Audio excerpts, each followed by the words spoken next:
আপনাদের তৈরি আলু চপ কি বানানোর কয়েক মিনিট পরেই নেতিয়ে যায়, নরম হয়ে যায়? তাহলে এই আওয়াজটা শুনুন। আজকে আপনাদেরকে সমস্ত টিপস সহ একদম মচমচে পারফেক্ট আলু চপ তৈরি করে দেখাবো, যেটা খেতে দারুণ মজার হয়। আর এভাবে আলু চপ তৈরি করলে ২-৩ ঘন্টা পর্যন্ত কিন্তু এরকমই মচমচে থাকবে, নরম হয়ে যাবে না। আর অনেকেই আছেন যারা আলুটা ভর্তা করে তারপর আলু চপ তৈরি করেন, তারা একবার আলু চপের আলুটা এভাবে তৈরি করে দেখবেন, খেতে দারুণ মজার হয়। আশা করছি বরাবরের মতো আপনাদের কাছে রেসিপিটি অনেক অনেক বেশি ভালো লাগবে। আলুর চপ তৈরি করার জন্য প্রথমে আমরা পুরটাকে তৈরি করব। তার জন্য প্রথমে চুলায় একটি প্যান বসিয়ে দিয়ে দিলাম ২ টেবিল চামচ পরিমাণ সয়াবিন তেল। এরপর দিয়ে দিলাম প্রায় 1/4 কাপ পরিমাণ পেঁয়াজ কুচি, অর্থাৎ ৪ টেবিল চামচ পরিমাণ। এখন পেঁয়াজগুলোকে একটু হালকা বাদামি করে ভেজে নিব। ভাজা হয়ে গেলে দিয়ে দিলাম ১ চামচ পরিমাণ আদা রসুন বাটা, দিয়ে খুব ভালো করে ভেজে নিতে হবে। তো মশলাটিকে ভালো করে কষিয়ে নেওয়ার পর এই পর্যায়ের মধ্যে অল্প একটু পানি দিয়ে দিলাম।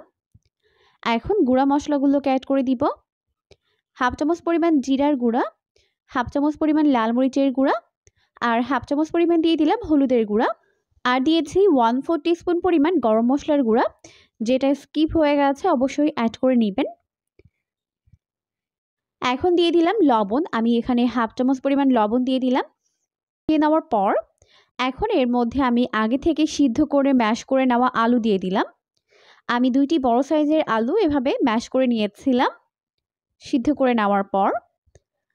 এখন মশলার মধ্যে আলুগুলোকে খুব ভালো করে কষিয়ে নিতে হবে। একটু সময় নিয়ে মেশাতে হবে, যাতে করে পুরোটা আলুর সঙ্গে মশলা খুব ভালো করে মিশতে পারে। তো এইভাবে ভালো করে নেড়েচেড়ে মিশিয়ে নেওয়ার পর লবণটাকে চেক করে নিয়েছি, একদম পারফেক্ট হয়েছে। এখন আমি এর মধ্যে অ্যাড করে দিব ধনিয়া পাতার কুচি। আমি এখানে প্রায় ৩ টেবিল চামচ পরিমাণ ধনিয়া পাতার কুচি দিয়ে দিলাম। দিয়ে ভালো করে নেড়েচেড়ে মিশিয়ে নিব। এখন আমাদের আলু চপের জন্য পুরটা কিন্তু একদম রেডি হয়ে গেছে। এখন আমরা এটাকে চুলা থেকে নামিয়ে নিব। এখন আমরা আলু চপের জন্য একটি পারফেক্ট বেসনের মিশ্রণ রেডি করব। তার জন্য এখানে একটি চালনি নিয়েছি, আর অবশ্যই চেলে দিতে হবে। দিয়ে দিলাম ১ কাপ এবং আরও 1/4 কাপ পরিমাণ বেসন। এখন এগুলোকে ভালো করে চেলে নিচ্ছে। চেলে নেওয়ার পর দিয়ে দিলাম 1/4 টিস্পুন পরিমাণ লবণ, ২ টেবিল চামচ পরিমাণ দিয়ে দিচ্ছে চালের গুঁড়া। আর এখানে আমি আরও একটি সিক্রেট জিনিস অ্যাড করব, সেটা হচ্ছে কর্নফ্লাওয়ার। এই কর্নফ্লাওয়ার আপনারা একটা ছোট প্যাকেট কিনলেই কিন্তু আপনাদের পুরো রমজানটা চলে যাবে। আর আলু চপগুলোকে অনেকটা সময় ধরে মচমচে রাখতে কিন্তু এই কর্নফ্লাওয়ারটাই সাহায্য করে, তাই এখানে অবশ্যই কর্নফ্লাওয়ার অ্যাড করতে হবে। এরপর দিয়ে দিলাম 1/2 চামচ পরিমাণ হলুদের গুঁড়া, 1 চামচ পরিমাণ দিয়ে দিলাম লাল মরিচের গুঁড়া, 1/2 চামচ পরিমাণ দিয়ে দিলাম টালা জিরার গুঁড়া, 1/2 চামচ পরিমাণ দিয়ে দিলাম আদা রসুন বাটা। এখন সব কিছুকে ভালো করে মিশিয়ে নিতে হবে। তো শুকনো উপকরণগুলোকে ভালো করে মিশিয়ে নেওয়ার পর এখন এর মধ্যে অল্প অল্প করে পানি দিয়ে ভালো করে মিশিয়ে একটি ব্যাটার তৈরি করে নিতে হবে। তবে চেষ্টা করবেন এখানে পানি একবারে না দিয়ে অল্প অল্প করে দিয়ে মিশিয়ে নিতে, এতে করে ব্যাটারটি একদম পারফেক্ট হবে। তো এভাবে অল্প অল্প করে পানি দিব আর ভালো করে এটাকে মিশিয়ে নিব। একটু সময় নিয়ে খুব ভালো করে মিশিয়ে এরকম একটি স্মুথ ব্যাটার তৈরি করে নিয়েছে। এই পর্যায়ের মধ্যে অ্যাড করে দিব 1/2 চামচ পরিমাণ বেকিং সোডা, যেটাকে খাবার সোডা বলা হয়। এখানে কিন্তু কোনোভাবেই বেকিং পাউডার অ্যাড করা যাবে না, যেটা আমরা কেক তৈরিতে ব্যবহার করি, ওটা কিন্তু অ্যাড করা যাবে না। তাহলে কিন্তু আলু চপগুলো একদম নরম হয়ে নেতিয়ে যাবে, মচমচে একদমই হবে না। তাই এখানে অবশ্যই বেকিং সোডা বা খাবার সোডা ব্যবহার করতে হবে।